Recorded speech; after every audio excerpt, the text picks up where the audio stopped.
Hi everybody. Okay, so I'm here to do a video about time management. Why time management? What does that have to do with playing piano? Well, it seems that it has everything to do with playing piano. I think this last semester, not that I didn't know that this was an issue before, but I really feel like this for the past couple of months that um, everybody I'm surrounded with is having a hard time time managing and getting things done. There are constant interruptions, there are constant challenges, and people are finding it very difficult to stay focused, to achieve their goals.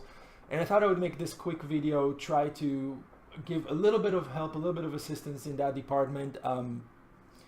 So without further ado, I think time management for me is really learning some very basic tools, or figuring out for yourself what the tools are going to be for you to use that would be beneficial. So I did in the last video I did on practicing, I showed you the practice list, and that of course is very, very helpful. But I want to talk a little bit about the predecessor to that and how I learned to do that, and that's from the incredible David Allen, and he wrote a book called Getting Things Done. Very catchy title. And that book, which I read a few years ago, really changed my life in the sense that the way that he explains project management and getting things done is this entire sort of holistic experience where it's really like the Taubman technique. It has so many different levels and it's so cohesive that, of course, being a lover of systems, I completely fell in love. The thing that really captured my attention from that, or sort of was new to me, was his insistence on having a project list. And by project list, and I don't want to also go too into depth, read the book and you learn everything that he has to say, but just in a nutshell, a project list is where you're listing all the things that you're responsible for, all the things that are actually going through your head, whether they're practical, like I want to write a book about Prokofiev, or the laundry list for what you have to get done this week. The projects have so many different topics and issues, but the idea is to sort of empty your head on the paper or on the app, or whichever app you choose to use, so you can have this sort of bird's eye view of everything that you're trying to get accomplished.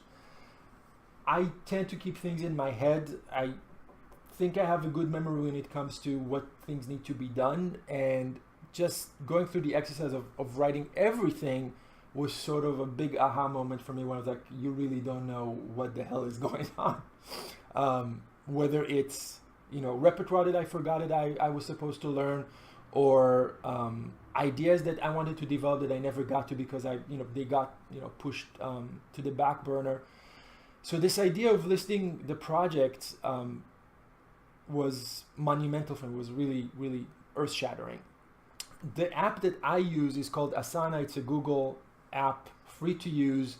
I have, I think, somewhere over probably between 70 and 90 projects going on, whether they have to do with school, they have to do with what I'm practicing, other ideas and things that I want to develop. And I found that sort of having that listed, and according to David Allen, going over it on a weekly or honestly, on a moment of honesty, or bi-monthly, really helps sort of clarify what is urgent, what is not urgent, and just feel like you're in control of it and not it is in control of you. I think that the biggest problem that I see with my students and colleagues is that we're juggling the day-to-day responsibilities, and then there are these curveballs that sort of come in and sort of take over the entire thing. And in order to recover from those curveballs, or actually saying no to them, you really need to have a clear idea of what it is that you're trying to get accomplished. And when that curveball comes in, like, how does that fit in your agenda? So Asana, project lists, that's my big tip of the day. 2 is, of course, Google Calendar, or any kind of calendar. And it's not only that you have a calendar and you see that, at 2 p.m. you have your piano lesson and you have to prepare for it, but it's more the idea of flexibility and moving things around. So I have sat with some of my students and I looked at their schedule and, my jaw dropped. In my wildest dreams, I didn't understand how much they're doing between the classes and the homework and the practicing and the accompanying and their work and their, and their social life. There's a lot going on. the idea that I want to impart to you is that when you see it listed in a Google Calendar, sort of in the weekly view, you now have the options of moving things around. You of course need to put everything that is going on. You need to put your practice time in there. You need to put obviously the scheduling commitments, and then you see after the week has gone by what you actually got done and what didn't get done. And that's the where the magic happens, because now you have the opportunity to go into next week and change things around and do things differently. So with some students, with all my students, I recommend that they practice earlier in the day and not when they're very, very tired after a long day of classes. So that means that the whole schedule starts a little bit earlier than they would normally want it to start. Instead of 9, it would start at 8, and maybe sometimes even earlier than that, just to give them those 2 hours of like really high quality practicing. Again, the thing that I want to highlight here is the ability to change things around. It's not that you're now, I don't know the right expression, but somebody's going to come and haunt you if you didn't do exactly what it says in the schedule. But it's more about you being able to look at it and seeing, what do I want to keep in there? What needs to go away? And which leads me to the next point, which is say no. No is a wonderful word that I think as people we hate to use, because if somebody comes for you for advice or for help or for anything, we sort of hesitate to say no. We want to be accommodating. We want to give the same kindness that we want to give out. So we say yes. But the problem is that 24/7, we all have the same time limitations, and if we keep saying yes to things that are coming from other people's agenda into our agenda, then we are now at the risk of not achieving what we actually are set to do. So I work really hard with my students, try to teach them to say no. I'm working with 3 vocalists or 3 instrumentalists, I can't do a 4th one. Or I'm working on these 5 pieces, taking the 6th piece is really going to stop my progress with the other music. So saying no with a smile and with kindness, I think, is one of the most important things in time management. And again, you can. There's a great book called Essentialism. I don't remember the author's name, but I'll list it below. And he has a whole chapter about the art of saying no politely to people, and how there are different ways that you can express that without sort of being cold or distant or disappointing people, but just sort of making them understand that there are other things that you're supposed to be doing, right? Okay, let's see what else is on my list.